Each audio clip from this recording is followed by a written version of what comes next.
J'ai cette pensée aujourd'hui et je l'ai eue avant. Et j'aimerais te dire que les personnes qui t'ont abusé, même si elles l'ont fait pour pouvoir t'humilier et pour te voir souffrir, ces personnes ne savent pas ce qu'elles font. Elles ne savent pas ce que c'est de vivre dans ta situation, de vivre dans ta peau, de ressentir émotionnellement, psychologiquement, mentalement, toute la souffrance que tu as pu ressentir. Sur la croix, Jésus disait, ils ne savent pas ce qu'ils font. Pardonne leur Père parce qu'ils ne savent pas. Parce que même si nous étions ceux qui étions pécheurs et qui rejetions Jésus, nous ne pouvions pas imaginer la douleur spirituelle et physique que Jésus subissait sur la croix, en fait, en portant l'entièreté des péchés de toute l'existence de l'humanité sur lui en un instant.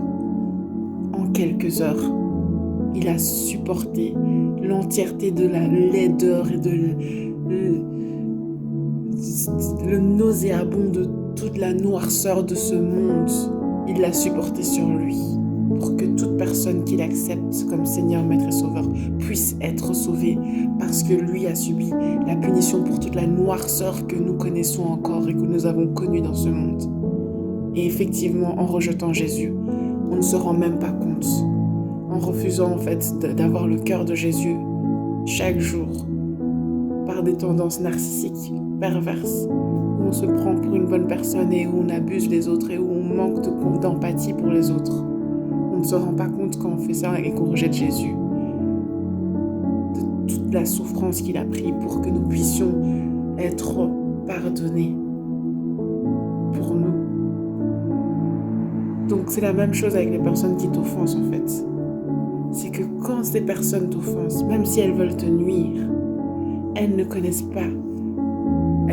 pas la réalité spirituelle qu'il y a derrière le fait de subir et de recevoir l'offense qu'elles envoient vers toi. Tu ne peux pas les tenir responsables ou encore faire comme s'ils pouvaient comprendre en fait cette souffrance. Parce que cette souffrance, s'ils ne la comprennent pas, parce qu'ils ne la vivent pas, s'ils voyaient les démons qu'il y a derrière les insultes qu'ils t'envoient, s'ils voyaient les démons qui, après, harcèlent les personnes qu'ils harcèlent, s'ils voyaient les démons qui motivaient leurs injures, qui motivaient leur méchanceté, s'ils voyaient la laideur de ces démons dans l'esprit, ils arrêteraient en fait. Mais ils ne savent pas. Ils ne savent pas ce qui amène des personnes à se suicider quand elles sont harcelées.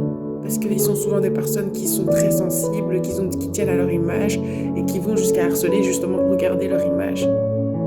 Ils ne savent pas ce que c'est de se retrouver dans le tourment des démons et des oppressions d'esprits de mort qu'il y a derrière le harcèlement. Ils pensent que c'est juste des paroles et ils vivent leur vie. Et ils avancent dans leur vie, mais ils ne savent pas ce que c'est. Donc, j'aimerais juste te dire, ne t'envoie pas toi-même en enfer pour l'ignorance de personnes qui t'ont offensé, même si elles ne t'aiment pas et qu'elles voulaient te nuire. Garde ton âme, garde ton âme, parce que si tu meurs maintenant,